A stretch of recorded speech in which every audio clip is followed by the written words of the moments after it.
مین 440 تھے تو ابھی تک 100 لوگ جو ہیں یا 80 کے قریب لوگوں کا کیوں نہیں پتہ چل رہا.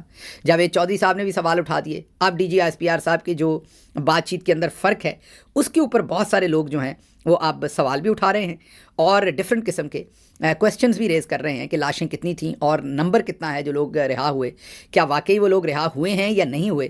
تو اب اس کے اوپر جتنی بحث چل رہی ہے اور جو بھی چھوٹا موٹا کرٹیسزم ہو رہا ہے اس کی بیسس کے اوپر اب لوگوں پر پیکا ایکٹ کے تحت مقدمات درج کیے جا رہے ہیں. مطلب اگر کوئی بندہ یہ سوال پوچھ رہا ہے نا کہ انہیں لگ رہا ہے کہ لوگ زیادہ تھے یا لوگ کم ڈکلیئر کیے گئے یا لاشیں کم ملی ہیں یا لوگوں کو شاید بی ایل اے والے لے گئے ہیں, جو بھی اس کے اوپر کوئی اعتراض کھڑا کر رہا ہے یا سوال پوچھ رہا ہے ان کے اوپر پیکا ایکٹ کے تحت جو ہے وہ مقدمات دھڑا دھڑ درج ہو رہے ہیں, جس میں دہشت گردی کی دفعات جو ہیں وہ بھی لگائی جا رہی ہیں. اچھا جی, اگلی خبر آپ کے سامنے رکھتے ہیں اور وہ خبر یہ ہے کہ آپ کو یاد ہوگا کہ جنرل صاحب نے جب پریس کانفرنس کی تو انہوں نے کہا کہ انٹرنل سیکیورٹی ہماری ذمہ داری نہیں ہے. جو بلوچستان کی یا پاکستان کے اندر انٹرنل سیکیورٹی ہے وہ ملٹری کی ذمہ داری نہیں ہے, وہ لا انفورسمنٹ کی ذمہ داری ہے یا پولیس کی یا دوسرے اداروں کی. تو انٹرنل سیکیورٹی ہماری ذمہ داری نہیں ہے. لیکن ہم نے جب تاریخ دیکھی ہے تو بہت ہی انٹرسٹنگ تاریخ ہے. تاریخ بہت ہی انٹرسٹنگ باتیں بتاتی ہے. آپ کو بلوچستان کی تھوڑی تاریخ بتاتے ہیں اور آپ کو اندازہ ہوگا, ویسے تو بلوچستان کی تاریخ پچھلے 400-500 سال کی نکالیں تو وہاں کانفلکٹ ہی ہے لگاتار. کانفلکٹ کبھی ختم ہی نہیں ہوتا. وہاں پرشین کنٹرول ہو یا برٹش کنٹرول ہو یا ان کے آپس کے جو کانفلکٹس ہیں, لیکن کانفلکٹ وہاں چلتا آیا. لیکن ابھی تک اگر پاکستان بننے کے بعد کی تاریخ پر بھی ہم نظر دوڑائیں تو کم از کم 4 سے 5 میجر کانفلکٹس ہو چکے ہیں. پہلا کانفلکٹ تو 1948 میں ہوا اور ظاہر ہے وہ جب کلات نے, خان آف کلات نے بلوچستان کو پاکستان کے اندر یا اس علاقے کو کلات کو پاکستان کے اندر شامل کرنے کی حامی بھری تو انہی کے شاید بھائی نے ان کے خلاف ریوولٹ کر دیا. خیر وہ بعد میں 1950 میں پھر انہوں نے اپنے آپ کو واپس سرنڈر کر دیا. پہلے وہ 2 سال کے لیے افغانستان چلے گئے, جنگ لڑتے رہے یا جنگ کا اعلان کر دیا تھا انہوں نے. دوسرا کانفلکٹ 1955 میں جو کلات کا اسپیشل سٹیٹس جب اینڈ ہوا انڈر 1 یونٹ, اس کے اسپیشل سٹیٹس کو اینڈ کر کے تو ہم نے 1 یونٹ میں اس کو لے لیا, تب وہ کانفلکٹ شروع ہوا.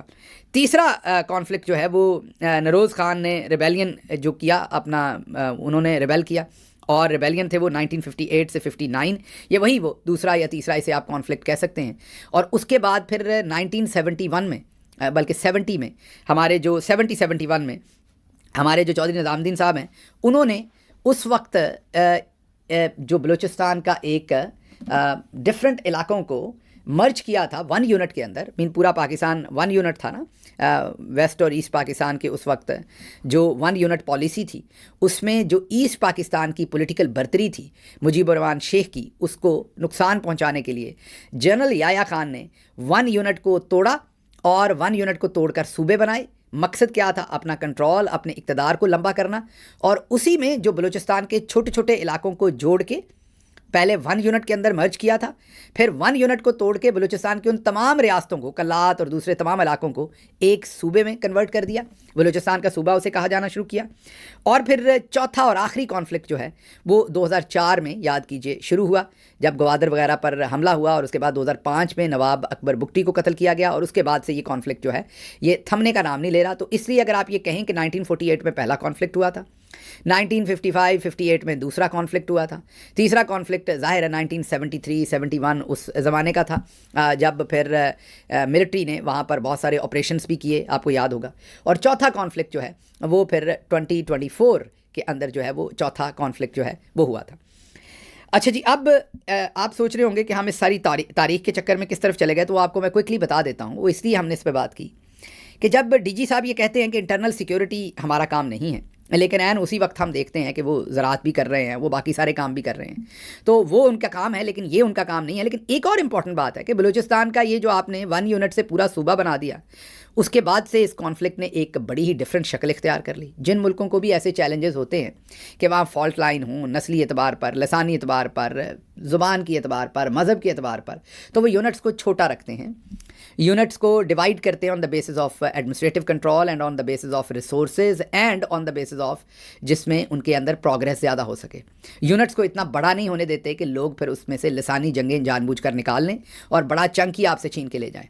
تو آپ دیکھ لیجئے کہ جو ہندوستان کا صوبہ پنجاب تھا, اس کے اندر ہندوستان کو مسائل نظر آتے تھے، انہوں نے اسے 3 حصوں میں تقسیم کر دیا. میں یہ نہیں کہہ رہا بلوچستان کو تقسیم کرے، میں تو یہ کہہ رہا ہوں کہ بلوچستان کے کئی حصے تھے، لیکن ان کئی حصوں کو ہم نے مرج کر کے 1 یونٹ میں پہلے ڈالا، اور پھر جب 1 یونٹ کو ختم کیا تو ہم نے ان کئی حصوں کا ایک پورا پروونس بنا دیا.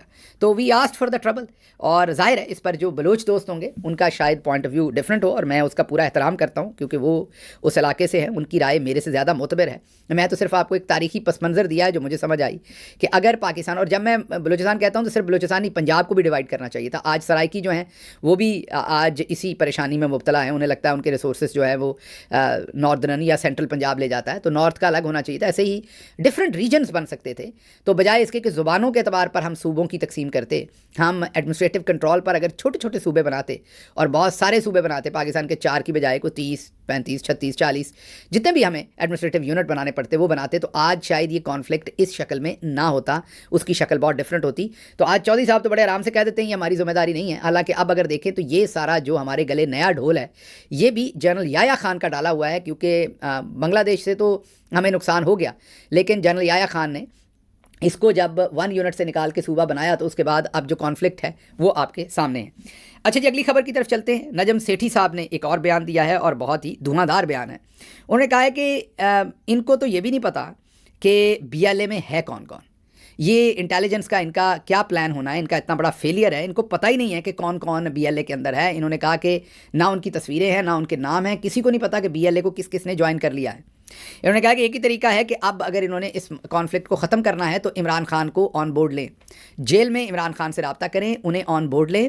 دس از دا اونلی وے کہ اس کانفلکٹ کو جو ہے وہ کسی طریقے سے سالو کیا جا سکتا ہے، کیونکہ اگر یہ عمران خان کو آن بورڈ نہیں لیتے تو پھر کوئی بھی ایسا پولیٹیکل لیڈر جو ظاہر ہے جس کے ساتھ عوام ہو، جس کے پیچھے عوام کی بڑی تعداد ہو، جب تک وہ اس سارے قصے میں آن بورڈ نہیں ہوگا تو یہ جو کانفلکٹ ہے اس کا کسی بھی قسم کا جو ریزالو کرنے کا جو بھی کوئی بھی پروسیس ہے وہ نہیں نکالا جا سکتا. تو انہوں نے کہا کہ یہ جو بڑے بڑے ہم دعوے کر رہے ہیں کہ ہمیں یہ پتہ ہے وہ پتہ ہے، ہمیں بیسیکلی یہ تک نہیں پتہ کہ BLA کے اندر کون کون جو ہے وہ جا چکا ہے اور کس کس نے اسے جوائن کر لیا ہے.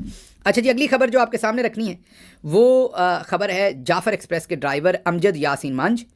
ان سے انٹرویو کے لیے رابطہ کیا ہے وقار بگا نے. سیاست کے لیے وہ انٹرویوز کرتے ہیں، اور اب وہ یہ خبر دے رہے ہیں کہ جو امجد یاسین ہیں انہوں نے یہ بتایا کہ مجھے کیمرے پر آنے سے منع کیا گیا ہے. اب ذرا غور کیجئے کہ ایک طرف کانفلکٹنگ قسم کی انفارمیشن مل رہی ہے کہ کتنے لوگ کہاں شہید ہوئے، ایک طرف یہ انفارمیشن مل رہی ہے، اور دوسری طرف جو اینی شاہد ہیں جنہوں نے تو BBC کے اوپر انٹرویوز دے دیے، جو عام پیسنجرز تھے وہ تو ٹھیک ہے، لیکن اینی شاہد جو ہے جیسا کہ ٹرین کے جو ڈرائیور ہیں، ہی از دا میجر، میں یہ کہوں گا کہ ایک میجر کردار ہے اس پورے کے پورے سانحے کا. ان کے سامنے سب کچھ ہوا ہے، تو ان کا تو ابھی تک وہ، بلکہ ان کو تو DG کے ساتھ پریس کانفرنس میں بٹھا لیتے تو کوئی بری بات نہیں تھی اگر وہ صحت یاب ہیں اور وہ زخمی نہیں ہیں یا وہ بات کرنا چاہتے ہیں. تو اب آپ خود اندازہ لگا لیجئے کہ اب یہ پتہ چل رہا ہے کہ امجد یاسین صاحب نے بتایا ہے کہ ان کو تو کیمرے کے سامنے آنے سے سختی سے منع کیا گیا ہے، ان کو اجازت نہیں ہے کہ وہ کیمرے کے سامنے آ کر انٹرویو دیں. تو اگر ہم نے کوئی بات چھپانی نہیں ہے تو پھر ہم یہ سب کچھ کیوں کر رہے ہیں؟ یہ بھی ایک سوال آپ کے سامنے چھوڑے چلے جاتے ہیں. اگلی خبر کی طرف چلتے ہیں. فوج ہر جگہ نہیں ہو سکتی. بلوچستان حکومت کی بھی ذمہ داری ہے کہ آپ کے ڈپٹی کمشنرز بتائیں کہ انہیں کیا مسائل ہیں اور کیا سپورٹ چاہیے. 83,000 لیویز کے دستے وہاں انرول ہیں اور یہ وہاں کے سردار کرتے ہیں. وہ اپنی مرضی کے لوگوں کو لا کر رکھتے ہیں، پھر انہیں غائب کرا کے تنخواہ لے رہے ہیں. بریگیڈیئر ریٹائرڈ حارث نواز صاحب کی باتیں شاید ٹیکنیکلی ٹھیک ہوں لیکن کلی طور پر ٹھیک نہیں ہیں. کیوں؟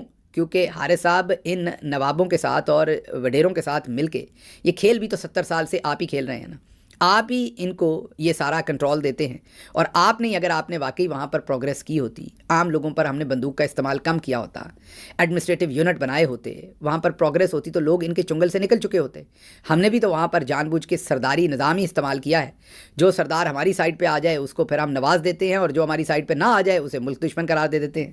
تو ہم نے بھی تو اسی کام کو، تو جب ہم اپنی مرضی سے وہاں حکومتیں لائیں گے ڈمی، تو پھر یہ مسائل تو بنیں گے. تو آپ یہ نہیں کہہ سکتے کہ KP گورنمنٹ اپنا بلوچستان گورنمنٹ کا اصل یہ ذمہ داری ہے، ہماری نہیں ہے. جو گورنمنٹ ہی آپ چوز کرتے ہیں تو ان کو ذمہ دار کوئی کیا ٹھہرا سکتا ہے؟ ذمہ داری تو پھر آپ ہی کی ہے. اگلی سن لیجئے. طلال چودھری صاحب کو سنتے جائیں اور حیران ہوتے جائیں. طلال چودھری صاحب ویسے جب تک وزیر نہیں تھے تھوڑی بہت کوئی بھی پھر بھی منطقی بات کرتے تھے، جیسے وزیر بنتے سر کو چڑھ جاتی ہے کوئی بات. انہوں نے کہا کہ لاپتہ افراد کے معاملے کو بڑھا چڑھا کر پیش کیا جا رہا ہے. کل 25 کروڑ کی آبادی میں سے صرف چند ہزار لوگ ہی تو لاپتہ ہیں. کرو گل.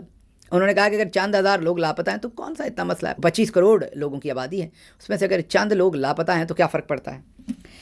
اچھا جی، اگلی خبر جو ہے وہ جعفر ایکسپریس سے ریلیٹڈ، انہوں نے 21 مسافروں اور 4 سیکیورٹی اہلکاروں کی شہادت پر بحث کے دوران طلال چودھری صاحب نے تنظیم سازی کا ذکر کیا، جس پر پوری اسمبلی کے اندر کہکے لگنا شروع ہو گئے، اور کہکے بھی نون لیگ کی اپنی طرف سے لگے، اور اس کے ساتھ ساتھ بشا بی بی پر بھی طلال چودھری صاحب نے تنقید کی، اور میں یہی کہوں گا کہ بہت ہی ڈسٹیسٹفل ماحول تھا پوری کی پوری اسمبلی کا، کہکے لگائے جا رہے تھے، تنقیدیں کی جا رہی تھیں۔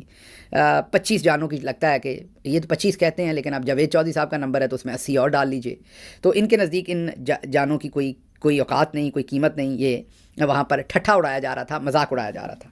اگلی خبر سوشل میڈیا پر ایف آئی اے کے مبینہ افسر کی کال لیک کرنے کا معاملہ، ماڈل اور ایکٹریس نادیہ حسین، ان کے خلاف اب پیکا ایکٹ کے تحت تحقیقات کا آغاز کر دیا۔ جو نادیہ حسین ہیں، ان کے شوہر کو فراڈ کے کیس میں ایف آئی اے نے، بینک فراڈ کے کیس میں، ایف آئی اے نے شاید 54 کروڑ کے بینک فراڈ کے کیس میں ان کے شوہر کو ایف آئی اے نے گرفتار کر رکھا ہے۔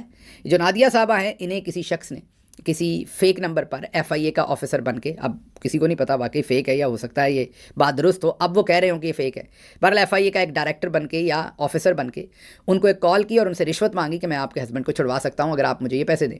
انہوں نے وہ جو کال تھی اس کو ریکارڈ کر لیا، اس کے اسکرین شاٹ انہوں نے ایف آئی اے کو بھی بتایا اور سوشل میڈیا پر بھی وہ پوسٹ کر دی، اور ساتھ لکھا کہ یہ کال فراڈ لگ رہی ہے۔ اس کے باوجود نادیہ حسین کو چپ کروانے کے لیے یا آپ ان سے پیسے بنوانے کے لیے، میری سمجھ سے باہر ہے کیا ہوگا مقصد اس کے پیچھے، اب ایف آئی اے نے ان کے اوپر پیکا ایکٹ کے تحت جعل سازی کا مقدمہ درج کر دیا ہے۔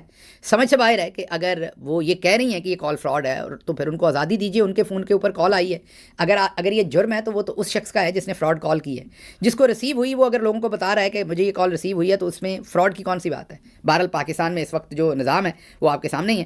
مجھے یہاں سے اجازت دیجیے، اللہ آپ کا حامی و ناصر ہو۔ پاکستان زندہ باد۔